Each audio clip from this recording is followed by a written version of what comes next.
María Evaduarte de Perón, antes de ser Evita. La apodaban La Chola. Corrían los años 20 allá en Los Toldos, cerca de Junín, donde casi todas las casas se iluminaban con lámparas de querosén. La Chola era la última de 5 hermanos. Su madre cosía de sol a sol para que no le faltara nada, ni siquiera un disfraz para los carnavales. Su padre no estaba. Se había ido con otra familia, la oficial. En eso, la infancia de La Chola se iba a parecer a la de Rodolfo, un pibe que años después nacería en la calle. De grande, cuando ya lo conociéramos como Facundo Cabral, le preguntarían por ella y él diría: nos salvó la vida, así de simple. Los primeros 9 años de Facundo transcurrieron de pueblo en pueblo, desde Berisso en la provincia de Buenos Aires hasta Ushuaia en Tierra del Fuego. Sara, su mamá, anduvo acechada por el hambre y el frío con sus 7 hijos. Un día alguien le dijo a Sara que había un presidente que les daba trabajo a los pobres. Su hijo más chico lo escuchó y emprendió una larga travesía desde el fin del mundo. 4 meses más tarde el pibe llegaba a Buenos Aires. Un vendedor de la Feria Franca le indicó dónde quedaba la casa de gobierno y le advirtió: es muy difícil que te atienda porque los presidentes son gente ocupada, pero yo leí en el diario que mañana 19 de noviembre va a ir a La Plata porque es el aniversario de la ciudad. Ándate ahí. El vendedor le pagó el boleto de tren. Esa noche durmió en las escalinatas de la catedral. Tipo 7 de la mañana empezó a llegar gente, mucha gente. Para las 10:30 en la Plaza Moreno no cabía un alfiler. El pibe pensaba que hablar con el presidente iba a ser imposible, cuando vio el auto descapotable que giraba en la última curva antes de llegar a la catedral. Se hizo paso entre la gente, sorteó el cordón policial y empezó a correr hacia el auto. Un policía lo agarró y estaba por llevárselo cuando una orden lo detuvo. Era la voz del presidente. Toda la Plaza Moreno vio como el pibe se subía al estribo del coche y Perón lo invitaba a hablar con él. Entonces hizo una pregunta muy simple, sin saber que la respuesta iba a cambiar su vida por completo. ¿Hay trabajo? Facundo Cabral recordaría aquel momento como el más grande ejemplo ético que tuvo en su vida, porque antes de que Perón pudiera reaccionar, Eva, que había visto y escuchado todo, daba un giro implacable. Por fin alguien que pide trabajo y no limosna. Por supuesto que hay trabajo, mi amor. Siempre hay trabajo. Llamó a un asistente y le indicó que se ocuparan de él. Lo llevaron a un lugar en la calle 1. Le dieron una comida caliente, algo que no probaba desde hacía muchísimo tiempo, ropa nueva, y se pudo duchar. Cabral contó que luego del Te Deum, alrededor de las 3:30, 4 de la tarde, ella entró al lugar. Se le acercó y le preguntó si había comido y si lo habían tratado bien. Entonces le dijo: tuvimos suerte. Vos fijate, aclaraba Cabral, dijo tuvimos. Conseguí una escuela en Tandil. Van a vivir ahí. Tu mamá va a hacer la limpieza y van a cobrar 160 pesos por mes. Al otro día, el pibe viajaba hacia Ushuaia en un avión junto a 2 pilotos y un médico. Cuando llegaron, Sara no lo podía creer. Habían pasado 4 meses y ya daba a su hijo por perdido.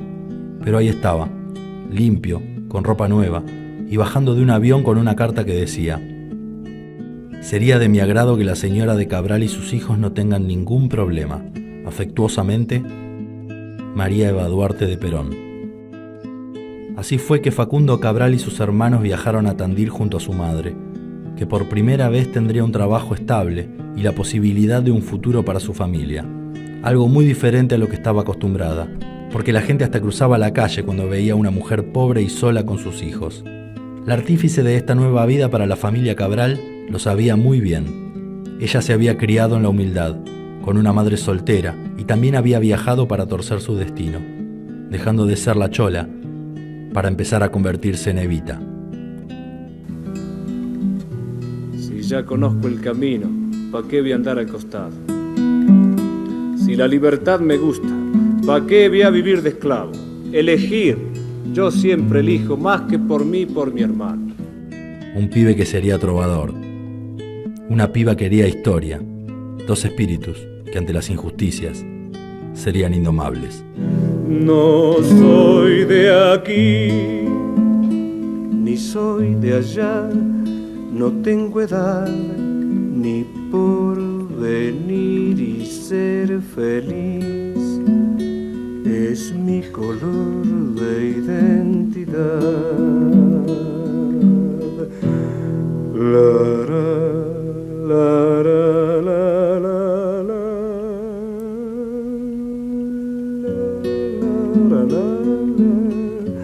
La ra ra ra, la ra ra ra, la ra la la, la ra ra ra, la ra ra ra, la ra la la, la ra ra ra, la ra la.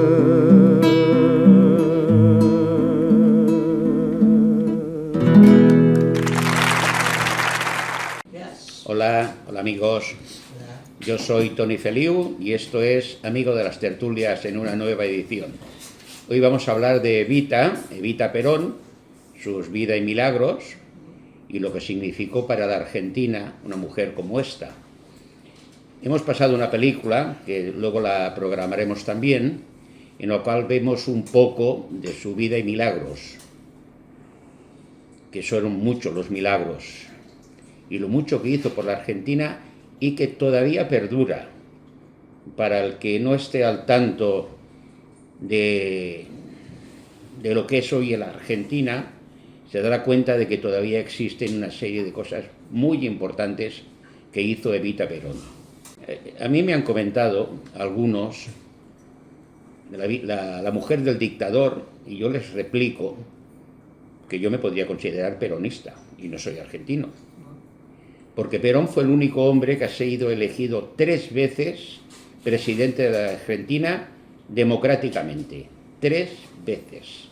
Luego han habido los golpistas, que también pondremos una película sobre los militares golpistas, cómo acaban con las crisis o cómo las crean ellos. Vamos a hablar un poco de Evita. Eva Duarte de Perón fue una política y actriz argentina, primera dama de la nación argentina durante la presidencia de Juan Domingo Perón entre 1946 y 52, y presidenta del Partido Peronista Femenino y de la Fundación Eva Perón. Fue declarada oficialmente y de manera póstuma jefa espiritual de la nación en el 1952. De origen humilde, migró a los 15 años a la ciudad de Buenos Aires, donde se dedicó a la actuación, alcanzando renombre en el teatro, el radioteatro y en el cine. En 1944 conoció a Juan Domingo Perón, entonces secretario de Trabajo y Previsión de la dictadura conocida luego como Revolución del 43. En 1947 impulsó y consiguió la sanción de la ley de sufragio femenino, tras la cual buscó la igualdad jurídica de los cónyuges y la patria potestad compartida a través del artículo 39 de la Constitución de 1949. En 1948 fundó la Fundación Eva Perón, mediante la cual construyó hospitales, asilos, escuelas, impulsó el turismo social creando colonias de vacaciones que todavía existen, como aquí había durante el franquismo, colonias de vacaciones, que son hoteles de lujo, que todos los trabajadores argentinos podían disfrutar 15 días pagados en esos hoteles de lujo, y a día de hoy todavía existen.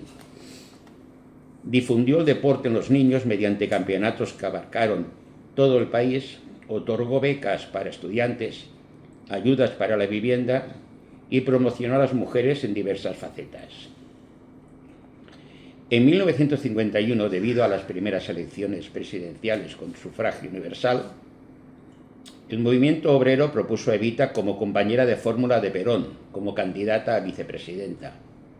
Sin embargo, ella renunció a la candidatura el 31 de agosto, en el día conocido como el Día del Renunciamiento, debido a las presiones de los grupos opositores al gobierno y las luchas internas dentro del peronismo, y al cáncer de cuello de útero que tenía diagnosticado desde 1950, el cual se había agudizado. Falleció debido al cáncer del cuello de útero que padecía el 26 de julio de 1952, a la edad de 33 años. Tras su muerte recibió honores oficiales, siendo velada en el Congreso de la Nación y en la Confederación General del Trabajo, en un evento multitudinario nunca antes visto en el país. Su cuerpo fue embalsamado y ubicado en la CGT, pero la dictadura cívico-militar de autodenominada Revolución Libertadora secuestró y profanó su cadáver en 1955, ocultándolo durante 16 años, y en la actualidad sus restos se encuentran en el cementerio de la Recoleta de la ciudad de Buenos Aires.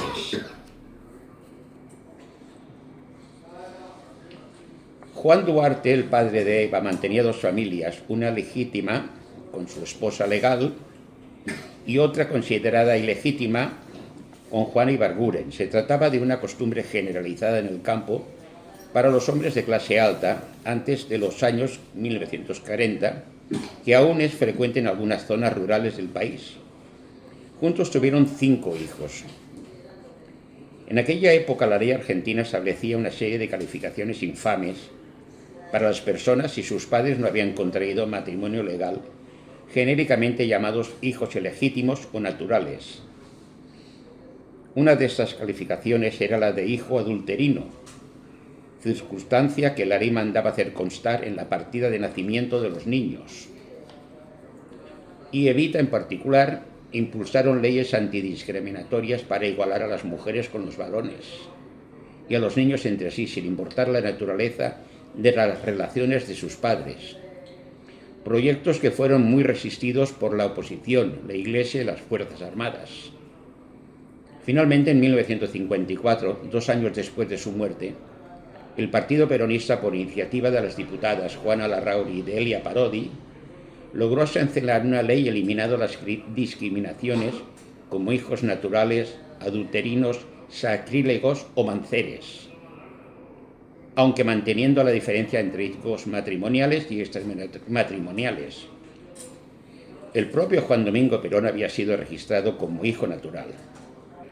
En agosto de 1943 fue una de las fundadoras y primera presidenta de la Asociación Radial Argentina, primer sindicato de los trabajadores de la radio. En los primeros días de 1944 conoció a Juan Perón. En esa época la Argentina atravesaba un momento crucial de transformaciones económicas, sociales y políticas. Y paralelamente al avance de las conquistas sociales y laborales obtenidas por el grupo social militar dirigido por Perón y el creciente apoyo popular al mismo, comenzó a organizarse también una oposición encabezada por los grupos patronales, militares y estudiantiles tradicionales, con el apoyo abierto de la Embajada de Estados Unidos, que fue ganando apoyo en la clase media y alta, y este enfrentamiento sería inicialmente conocido como las alpargatas contra los libros. El mito ubica el primer encuentro de Eva, de 24 años, con Perón, de 48, y viudo desde 1938, el 22 de enero de 1944, en un acto realizado en el Estadio Luna Park por la Secretaría de Trabajo y Previsión. Este acto se habría realizado con el fin de condecorar a las actrices que más fondos habían recaudado en la colecta de solidaridad con las víctimas del terremoto que asoló a la ciudad de San Juan. Y así lo recordaba Juan Domingo Perón. Eva entró en mi vida como el destino. Fue un trágico terremoto que sacudió la provincia de San Juan en la cordillera y destruyó casi enteramente la ciudad, y el que me hizo encontrar a mi mujer. En aquella época yo era ministro de Trabajo y Asistencia Social, y la tragedia de San Juan, que era una calamidad nacional, y para socorrer a la población movilicé al país entero. Llamé hombres y mujeres a fin de que todos tendiesen la mano a aquella pobre gente de aquella provincia remota. Entre los tantos que en aquellos días pasaron por mi despacho había una joven dama, de aspecto frágil, pero de voz resuelta, con los cabellos rubios y largos cayéndoles a la espalda. Los ojos encendidos como por la fiebre, dijo llamarse Eva Duarte, ser una actriz de teatro y de la radio, y querer concurrir a toda costa de la obra de socorro para la infeliz población de San Juan. Y en febrero, Perón y Eva ya estaban viviendo juntos, y él se mudó a un departamento contiguo al de ella en la calle Posadas. Para entonces parecía que Perón había sido definitivamente desplazado de la actividad política y que en el mejor de los casos se retiraría con Eva para vivir en la Patagonia. Sin embargo, a partir del 15 de octubre, los sindicatos comenzaron a movilizarse para exigir su libertad, hasta desencadenar la gran manifestación del 17 de octubre, que finalizó con su liberación y provocó la recuperación de las posiciones del gobierno que tenía la alianza militar sindical y abrió el camino a la victoria para las elecciones presidenciales. Y la versión tradicional asignó a Eva Perón un papel decisivo en la movilización de los trabajadores que ocuparon la Plaza de Mayo. Y Eva comenzó abiertamente su carrera política acompañando a Perón como su esposa en la campaña electoral con vistas a las elecciones presidenciales de febrero del 46. La participación de Eva en la campaña de Perón fue una novedad en la historia política argentina, que en aquel momento las mujeres carecían de derechos políticos y las esposas de los candidatos tenían una presencia pública muy restringida y básicamente apolítica. Aquí se hace un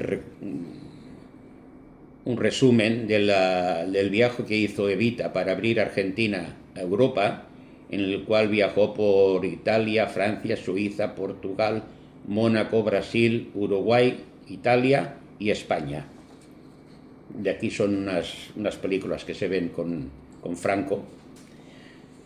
Y aquí en Barcelona hay un barrio que se llama La Perona, precisamente en honor a Eva Perón. Bueno, a verlo haylo.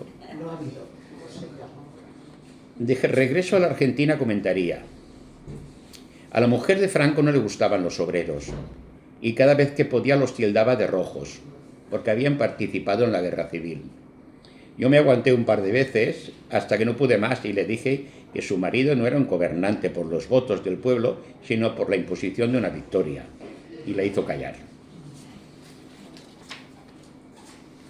En la historia argentina, estamos entrando en el final ya, y en la historia argentina existe un reconocimiento unánime sobre el hecho de que Evita realizó una tarea decisiva para el reconocimiento de la igualdad de derechos políticos y civiles entre hombres y mujeres. Durante su gira europea precisó con claridad su punto de vista frente a esta cuestión. Este siglo no pasará a la historia con el nombre del siglo de la desintegración atómica, sino con otro nombre mucho más significativo: siglo del feminismo victorioso, lo cual nos demuestra que ya era una avanzada para su época y para los años que eran. Durante la campaña para las elecciones del 46, la coalición peronista incluyó en sus plataformas el reconocimiento del sufragio femenino. Perón, desde su cargo de vicepresidente, intentó sancionar la ley del voto femenino. Sin embargo, la resistencia de las Fuerzas Armadas en el gobierno, como de la oposición, que alegaba intenciones electoralistas, frustraron el intento. Y a pesar de que era un texto brevísimo en 3 artículos que prácticamente no podía dar lugar a discusiones, el Senado recién dio media sanción al proyecto el 21 de agosto del 46 y hubo que esperar más de un año para que la Cámara de Diputados sancionara, el 9 de septiembre de 1947, por unanimidad, la Ley 13.010, estableciendo la igualdad de derechos políticos entre hombres y mujeres y el sufragio universal en la Argentina, un gran logro social. Y el 8 de julio de 1942 se creó la Fundación Eva Perón, presidida por Evita, que desarrolló una gigantesca tarea social que llegó prácticamente a todos los niños, ancianos, madres solteras y mujeres que eran el único sustento de familia, pertenecientes a los estratos más carenciados de la población, y Eva explicó en La razón de mi vida cuál era su enfoque sobre la acción social, dando prioridad a la personalización y dignificación inclusiva de los sectores populares. Y aquí vamos a entrar ya en el final, aquí ya porque ya le cogió la enfermedad. Y el 28 de agosto de 1948 Eva publicó su decálogo de los derechos de la ancianidad, cosa que hoy en día todavía no está ni reconocido. Una iniciativa mundialmente precursora en la lucha por el reconocimiento de las personas de la tercera edad. A partir de ese momento se celebra en el país el Día de la Ancianidad, el 28 de agosto. Y en esa oportunidad Evita dio lectura en el Ministerio de Trabajo a la Declaración de los derechos de la ancianidad que puso en manos del presidente Juan Perón, solicitando que fuera incorporada a la legislación y a la práctica institucional de la nación. El decálogo estableció los siguientes derechos: a la asistencia, a la vivienda, a la alimentación, el vestido, la salud física, la salud moral, la recreación, el trabajo, a la expansión y al respeto. Ese mismo año Argentina llevó el decálogo a las Naciones Unidas, proponiendo a la Asamblea General aprobar una norma reconociendo los derechos humanos de las personas ancianas. Por entonces, las Naciones Unidas aún no habían aprobado el primer instrumento de derechos humanos. El 17 de octubre, ya consciente de su estado de salud, Evita habló en el acto de conmemoración del Día de la Lealtad en la Plaza de Mayo, pidiéndole al pueblo que, si no llegara a estar por mi salud, cuiden a Perón, agregando: yo sé que ustedes recogerán mi nombre y lo llevarán como bandera a la victoria. En ese momento estalló en llanto y se abrazó a Perón, escena que quedó registrada en una histórica foto. El discurso de Evita pronunció ese día ha sido considerado como uno de sus testamentos políticos. Al momento de realizarse las elecciones, el 11 de noviembre del 51, Evita hacía 6 días que había sido operado del avanzado estado del cáncer de útero que la afectaba, debiendo votar en la cama del hospital en el que estaba internada. Murió a la edad de 33 años el 26 de julio del 52 y el certificado de fallecimiento indica que falleció a las 20:25. Su cuerpo fue velado en la Secretaría de Trabajo y Previsión hasta el 9 de agosto y su cuerpo fue embalsamado y mantenido en exposición en la CGT. Mientras tanto, el gobierno empezó las obras del monumento al descamisado que se había proyectado con base a una idea de Evita, que sería su tumba definitiva. Cuando la Revolución Libertadora derrocó a Perón el 23 de septiembre del 55 y el cadáver fue secuestrado y hecho desaparecer durante 14 años. Y hasta aquí hemos llegado. Bueno, muy bien.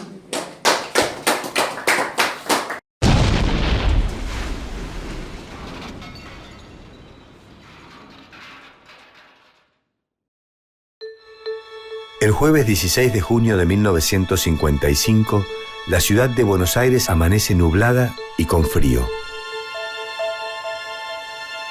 Además del movimiento habitual de un día de semana, la Plaza de Mayo recibe la visita de muchos curiosos.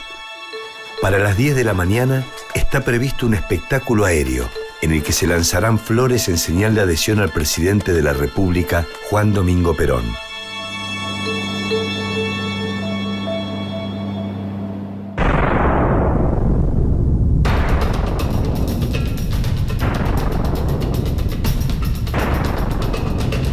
Hasta ese momento, nadie imagina que ese 16 de junio de 1955 se convertirá en uno de los días más tristes de nuestra historia.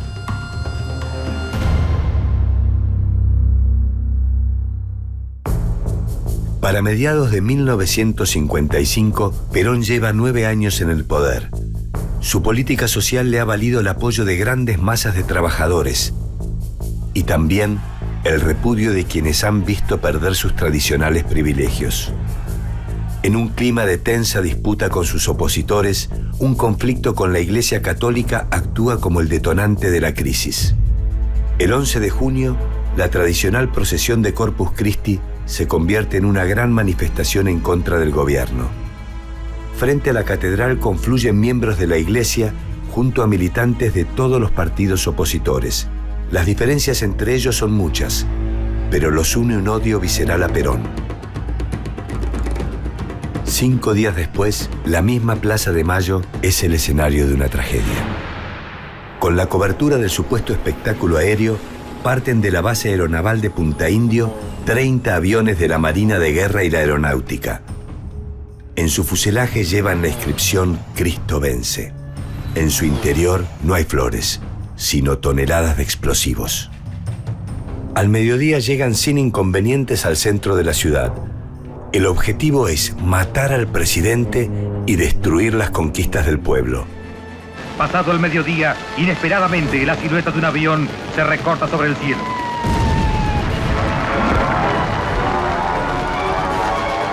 La primera bomba sobre la Casa de Gobierno. Después, bajo las nubes, el zumbido de los dos termitios. A las 12:40 arrojan la primera bomba. Es la primera de muchas que caen sobre la Casa Rosada y sus alrededores, hiriendo a cientos de civiles indefensos. Una de ellas impacta sobre un colectivo y mueren todos sus ocupantes. La mayor parte son chicos de primaria. Advertido de un posible ataque, Perón se refugia en el Ministerio de Guerra. Junto a oficiales leales, dirige desde allí la resistencia. En la plaza, los golpistas se enfrentan con los soldados del ejército. A la defensa se suman los obreros peronistas, que llegan hasta el centro de la ciudad para defender a su gobierno.